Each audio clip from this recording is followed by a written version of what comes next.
As always, guys, this is just for entertainment purposes only. This is not financial advice. Hey guys, and welcome back to my channel. Let's talk about Agronomics. Agronomics is a company I've invested in for a long time. Today is a green day, like a lot of stocks in the market. But this year has not been really well for Agronomics since we dropped from 22.5 to right now 15.5. Could be a buying opportunity. Not sure. I normally never really look at the price. I look at the NAV. I want to buy based on the NAV, but it's good to show it. I do think like 14 was the bottom, and I think we're going to see a move back up from now. But really, like, yeah, I'm not good at market timing. I just buy from time to time regularly. In case of Agronomics, every 3 months I buy a little bit and slowly grow my position. My next buy will be in April, by the way. So I hope I can pick up some shares at this price, but it doesn't really matter. I think everything under 30 is a buy. So before we go to the news of Agronomics, I do want to say something specific about the news that you might not have heard of because it comes in the Dutch newspapers, but it's really, really big news because Cultivated Meat Approval is imminent in the Netherlands. Well, not exactly the kind of approval that allows you to start eating it in the supermarket, but they are a majority of the second chamber in the Netherlands. It's a Dutch article, but I'll translate it. Is supporting the notion to allow tastings of cultivated meat, and that's a really, really good step forward. So motion, by the way, it doesn't mean it will end up as a law, but I think it's fairly certain that this will have some kind of a consequence.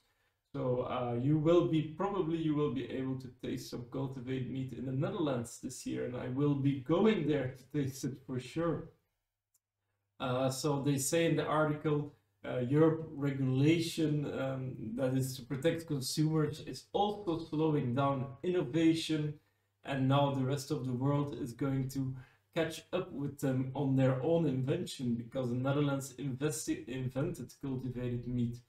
So that's why they will allow for tastings.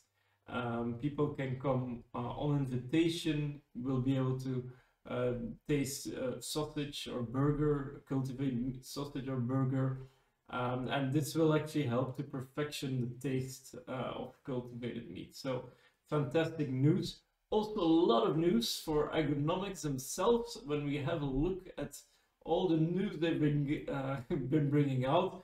Now we knew they were planning to do 5 investments.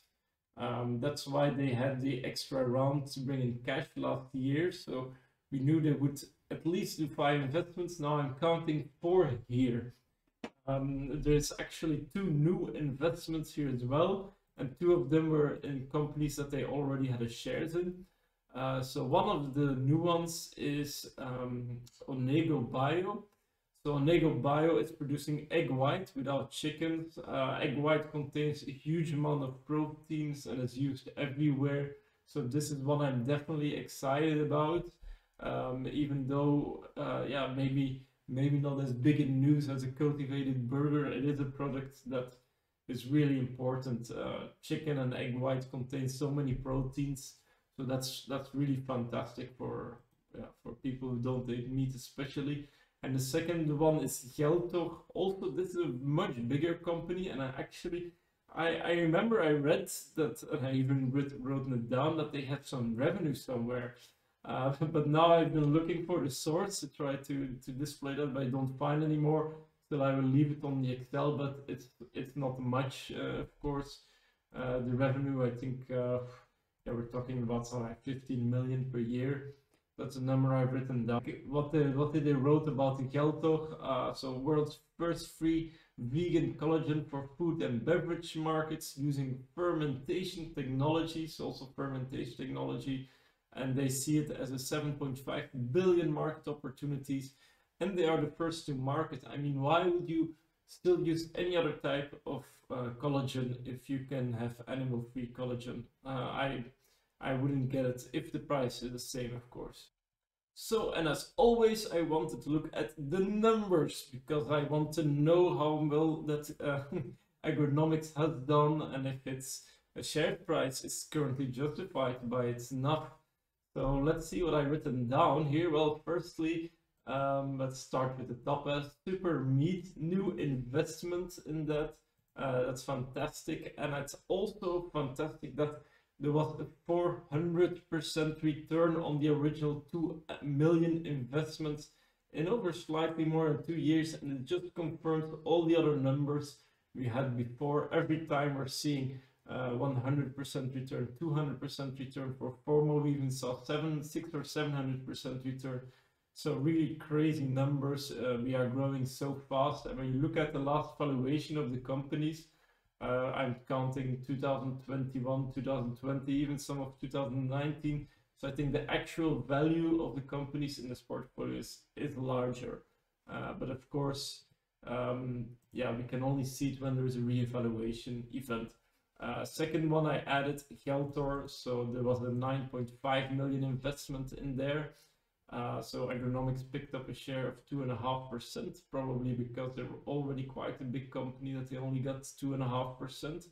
By the way, Super Meat 7.7%, really good, making it the largest holdings in the portfolio. Onego Bio also added it, a nice 19%. Of course, it's a seed, so a lot of risk still with this company. And then Gali, we also had a reinvestment into Gali. They do cotton, they make cultivated cotton, I guess. And also here they had a 79% return on their original 500k investment. So also there, huge growth potential. We also saw that for California Cultured and Shiok Meats, there was 2 investments rounds by private parties, by other companies. But it's not been really disclosed of how much that was, so I can't really trigger a reevaluation event on that, unfortunately. Did hear like really good news from China. It happens to be today that they want to make China more investable, so that's very good for the Chinese companies we have listed here. And then the last one, Celix.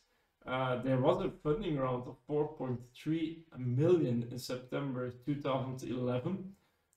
It was not clear what the new valuation of the market cap is, but I would say if there was a funding round of 4.3 M, if I look at comparable companies, I would say this should be at least worth 12 million, but that's really conservative. Probably it's more, so I kind of triggered my own reevaluation event, but this is not official, of course. So altogether, very happy that they were able to shrink their cash position. And especially that if they use it to redeploy in companies they already own. So they now only have a 34% cash position. So that's really great. That's what I like. And then when we look at the NAV price, we know that last month we had a NAV price of 0.14. In September last year it was 0.13, by the way. And now look what we have. We have 0.49 is the current NAV price, so almost 0.15. And when you look at my current share price, I have a 16.4. See, it's going up and up and up, so I need to adjust already. But there's only a 10% premium, and that is one of the cheapest we had it in ages. So it's it's a fantastic price. It's really like you're getting it a lot cheaper than almost anyone who bought this share, except for those who were really early. So another fantastic month for Agronomics, really. When I read all of this news, I can see the share price dropping. I don't like that, but when you read all of this great news, good news coming in from everywhere, both the market, from cultivated meat, and yeah, there's a lot of tensions in the global world right now. I do think they will be ending in the coming 1 or 2 months, actually. Yeah, that's what's weighing down the price. It's not that the cultivated meat sector has stopped or or Agronomics is doing a bad job. No, this was really another amazing month for Agronomics. Every time this is like confirmation bias, I keep supporting them. Guys, if you want to have more updates about agronomics, you can see I'm trying to do one of these every 4 to 6 weeks. Keeping in touch with what agronomics is doing, what's going on with cultivated meat.